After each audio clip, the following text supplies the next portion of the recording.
Cela fait un mois que vous mobilisez tous les théâtres, il y en a 100 en France. Qu'avez-vous obtenu?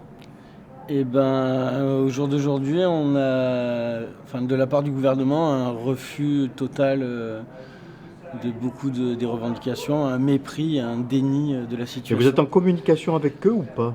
Alors, bah, oui, bien sûr, tout remonte au ministère, toutes les revendications sont remontées au ministère, bien sûr. Et puis voilà, puis le déni est là, est flagrant, hein. Aujourd'hui, ça fait 32 jours qu'on est Et ici, c'est nous. un déni ou il y a vraiment pas de correspondance? Ils ne correspondent pas avec vous, ni ne vous laissent pas un message d'espoir non plus? Bah, le message d'espoir, ouais, je sais pas, moi en tout cas, personnellement, l'espoir, déjà pour moi, l'espoir c'est la force des faibles. Donc là, il y a un moment donné où là où on en est après 32 jours, nous ici d'occupation, je pense qu'il faut passer à la vitesse supérieure. Parce que voilà, parce que le compte à rebours est lancé. Et passer Alors, à la vitesse supérieure, c'est quoi?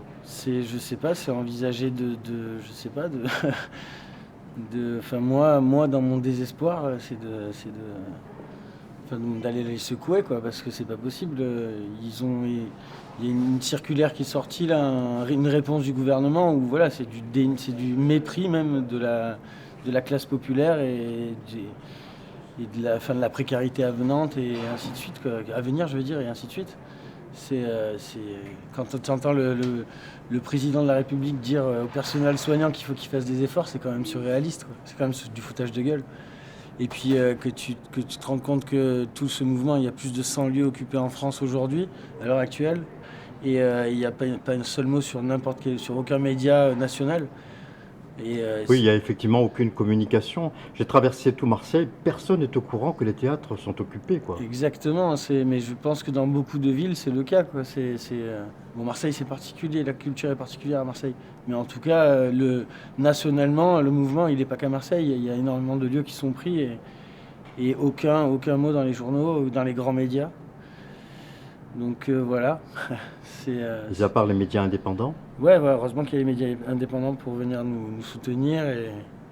Et puis un peu des chaînes locales aussi, des France 3 régions dans certaines villes qui participent à tout ça. Mais bon, ouais, moi ça me pose des questions quand même, quoi. Je te vois abattu. Bah, je suis un peu fatigué. Je suis déjà fatigué parce que c'est éprouvant d'être là à H24. C'est pas que c'est. Mais ouais, c'est éprouvant. La lutte, c'est fatigant. Et puis, ouais, non, je suis plus fatigué de ce que je viens de vivre et motivé pour ce qui va se passer par la suite. Voilà. Parce que là, on rentre dans des périodes où, quand on voit que le gouvernement est en train de nous la mettre à l'envers, enfin, voilà, je pense qu'ils vont réouvrir les salles. Et quand ils vont réouvrir les salles, ils vont faire abstraction de toutes les revendications. Et sous prétexte de réouvrir les salles, ils vont nous dire que pourquoi vous n'avez pas travaillé. Arrivé au 31 août prochain, qui est dans 141 jours aujourd'hui, on va nous dire mais vous n'avez pas travaillé et tout. Donc pour cette histoire d'année blanche, cette histoire de régime intermittent. Donc voilà, ils sont en train de, ouais, je pense qu'encore une fois, qui c'est qui s'en sortira, c'est ceux qui sont le mieux lotis, ceux qui ont réussi à maintenir leurs heures et machin, et d'autres personnes comme moi par exemple, ou tout le secteur dans lequel je travaille, qui est le secteur de l'événementiel, qui est le secteur le plus impacté par cette crise sanitaire. On est donc et que nous tout est annulé, tous les festivals annulent. Donc moi je sais que personnellement, travaillant essentiellement là-dedans, ayant des employeurs essentiellement associatifs qui ne peuvent pas nous mettre au chômage partiel. Moi je peux pas faire de télétravail, je tire des feux d'artifice.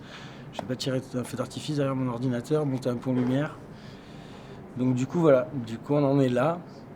On va voir. Il va y avoir une scission aussi, j'imagine, dans les occupations, parce que quand ça va ouvrir, il y a des gens qui ont envie que ça réouvre. Donc, Mais réouverture, ça veut dire que passeport vert pour tout le monde, quoi. ah bah ça c'est encore un autre souci, bien sûr, la dictature sanitaire qui arrive. Et puis c'est surtout, la réouverture, c'est surtout oublier la première des revendications qui est l'abrogation de la réforme de l'assurance chômage. Qu'il ne faut surtout pas que cette réforme soit appliquée, elle est applicable le 1er juillet prochain. Et il ne faut surtout pas que ça rentre en vigueur parce que ça veut dire qu'il y a 1 200 000 personnes qui vont se retrouver dans une précarité sans précédent. Et, et que nous, les intermittents du spectacle, le régime intermittent du spectacle, on sera impacté par cette loi qu'en 2022, mais ça va nous arriver aussi. Donc du coup, c'est pour ça aussi qu'on se bat. Et donc si, par contre, s'ils ouvrent les lieux, s'ils décident d'ouvrir les lieux en mai ou en juin, comme ce qu'on entend dire dans les bruits de couloir, c'est que ça veut dire qu'on oublie ce truc-là, quoi. Et ça, c'est pas possible. On peut pas, moi, en tout cas, personnellement, je peux pas laisser faire. Mais ouvrir au mois de juin pour y mettre quoi sur la scène? Ah bah ça, pour y mettre les compagnies qui sont subventionnées, qui ont pu tenir jusqu'à présent, les spectacles qui sont déjà arrosés de... C'est pas, ils vont pas faire jouer la compagnie du coin, ça c'est sûr. Ou le petit orchestre, ils feront pas ça, quoi. Voilà. Mais bon, tiens, on y croit. On y croit? Oui, enfin on y croit. J'aime pas Il ce faut mot. aller jusqu'au bout. J'aime pas ce mot, mais... Ouais. Mais ouais, on se bat, quoi. On lutte tous les jours. Il y a une relève aussi qui se fait parmi l'équipe, non? Oui, il y a Pour des- la mobilisation.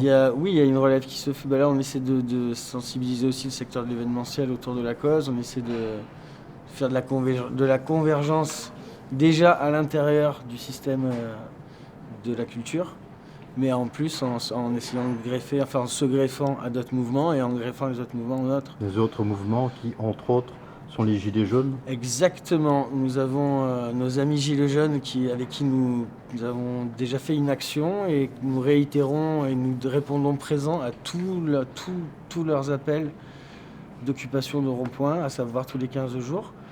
Et nous avons appelé ça coup de théâtre au rond-point. Et j'invite tous les occupants en France et tous les gens à aller les voir et faire un coup de théâtre au rond-point pour parler de la situation, de tous les précaires de l'emploi, de tous les précaires du spectacle, de tous les précaires, les intermittents, les intérimaires, les saisonniers. Enfin voilà, tout le monde. Hein. Mais ça peut durer longtemps. Ça peut durer, ça durera le temps que ça durera, ça faudra. Hein. Moi en tout cas, j'ai rien d'autre à faire, j'ai pas de travail.